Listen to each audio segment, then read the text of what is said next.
Welcome to Britain's first seaside resort, it says on the sign as you drive into Scarborough. For this is where the seaside holiday was invented way back in 1667.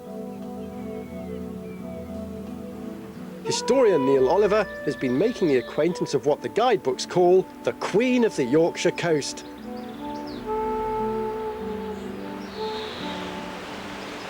I remember coming on holiday to Scarborough with my mum and dad, and I can tell you, if it's innovations in holiday making you're after, this is the place. Victorian engineers transformed a remote fishing port into one of Europe's premier resorts.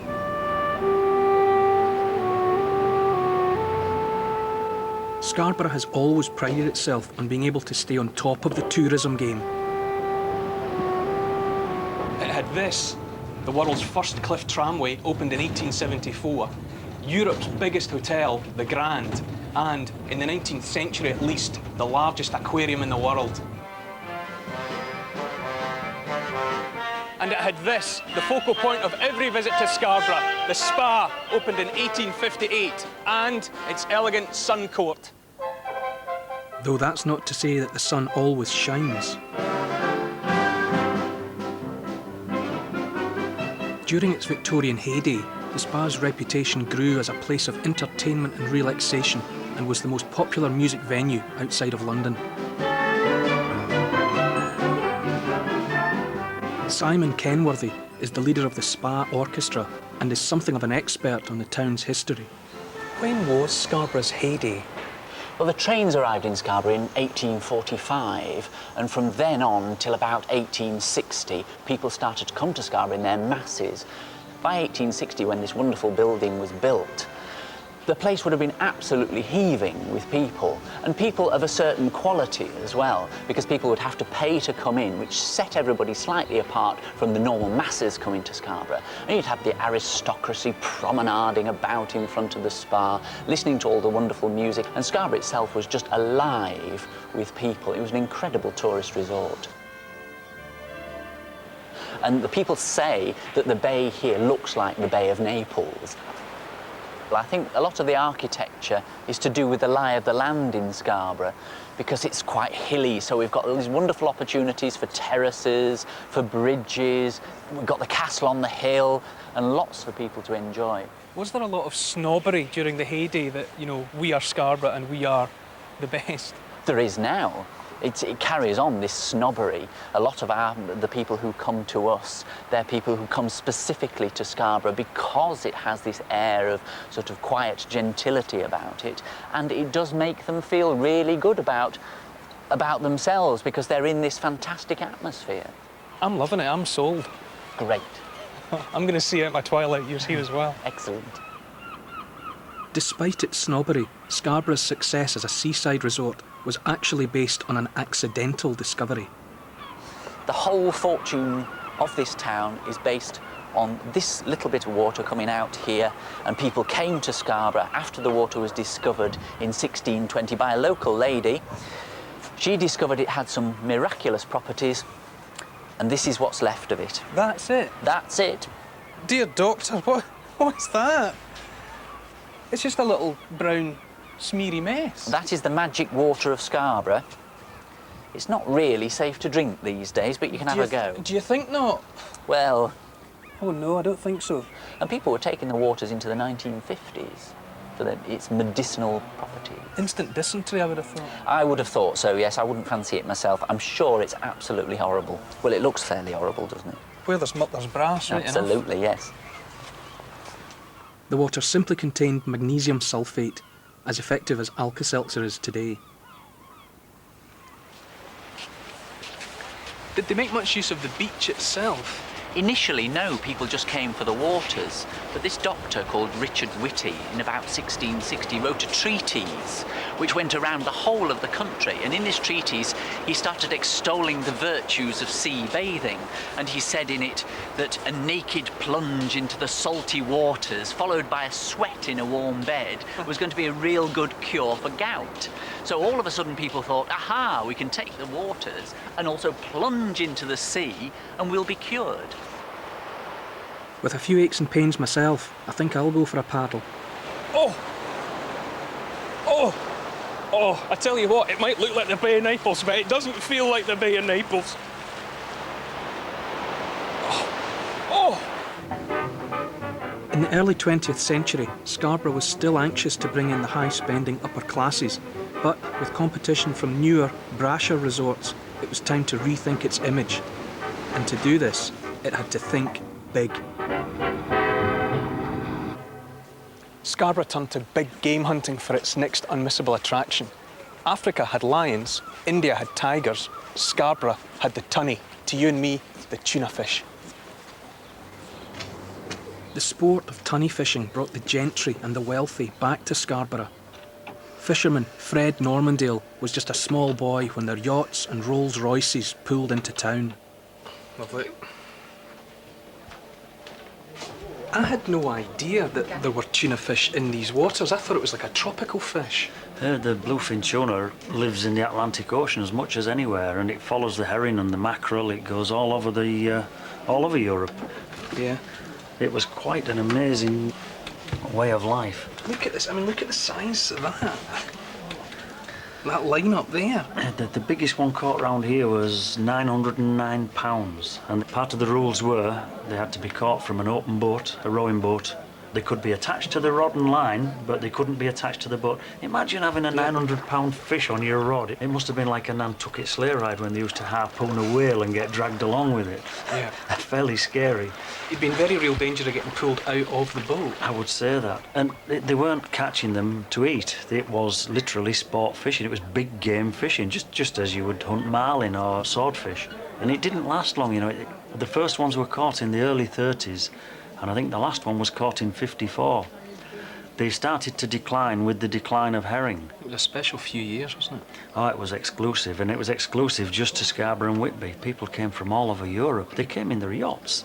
They came in their private ships just to go tunny fishing at Scarborough. Amazing.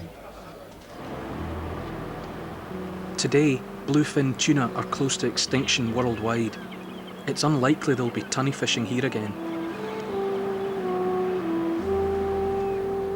It may be a bit old-fashioned and trying a little too hard to impress, but I like Scarborough. What really comes across is the pride people have in their town, and that's got to be a good thing.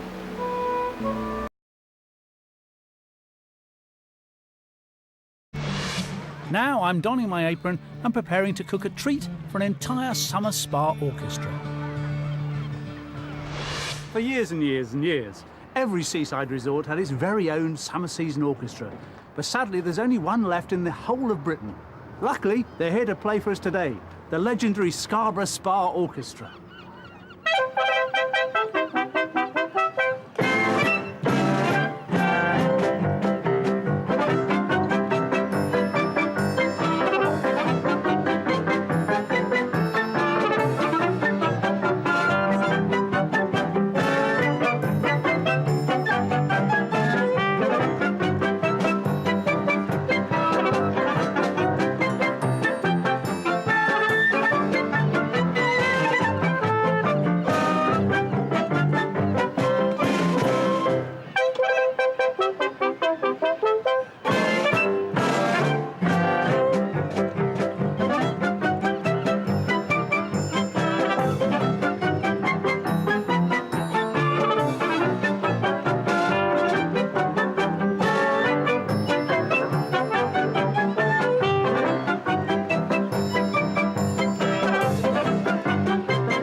It's absolutely fun. I tell you what, that makes me just happy.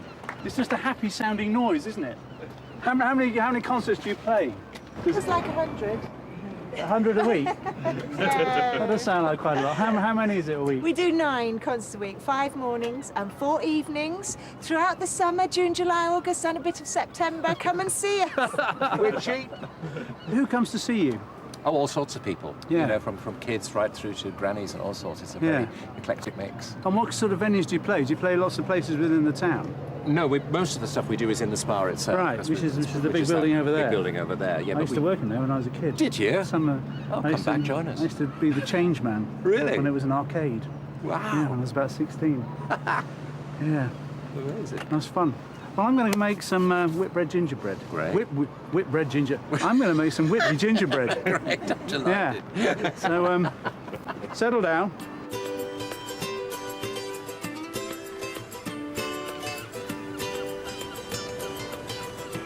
Right, today we're going to make some gingerbread. Whitby gingerbread. Famously from Whitby, because it's so full of sugar and everything, it used to keep very well, so I used to put it on the ships. So into this pan, I'm going to put some butter. I'm going to put some syrup. Look at that lovely syrup. We'll try and get it all done before we get attacked by seagulls. They have been circling, so it is a possibility. All those people there trying to swim. It's perishing. Right, now I'm going to put in some treacle. A lot more flavour in treacle than you have in syrup. So the syrup's kind of providing most of the sugar. Soft brown sugar.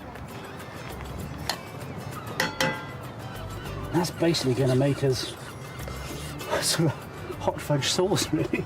But we're going to put it in a cake. Try not to let it burn, otherwise it'll get a horrible taste. Then, over here, I've got some plain flour. I'm going to sift mostly over to there, it seems. Did you get all that? Yes, thank you. And I've got some baking powder, bicarbonate of soda, some ginger and some cinnamon. Now, they're all in. The ginger will give this recipe a bit of spice. We aren't going to go overboard, but nice to have a bit of a kick. Here I have some buttermilk. Now, buttermilk is the kind of residue you get when you're making butter. It's, you know how whey is to cheese? Well, that's what buttermilk is to butter. Take a little egg in there. There we are. I did live here for about 2 years when my family lived here. And I worked in one of these arcades, and my job was to call the bingo. I used to enjoy calling it wrong. So I'd go, 2 fat ladies, 32. Kelly's Eye, 43. I didn't last very long.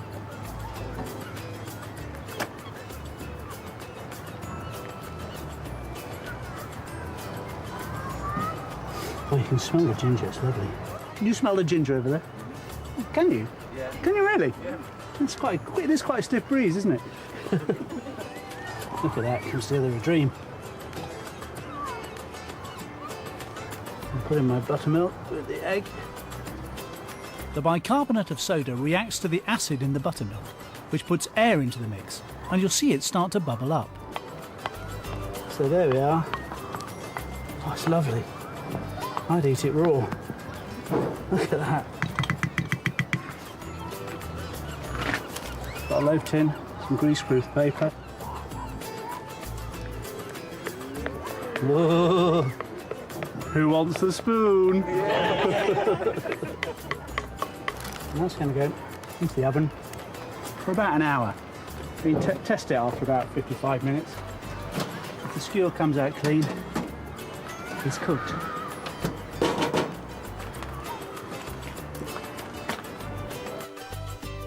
And there you have it, a lovely Whitby gingerbread, ready to slice up and serve with some butter.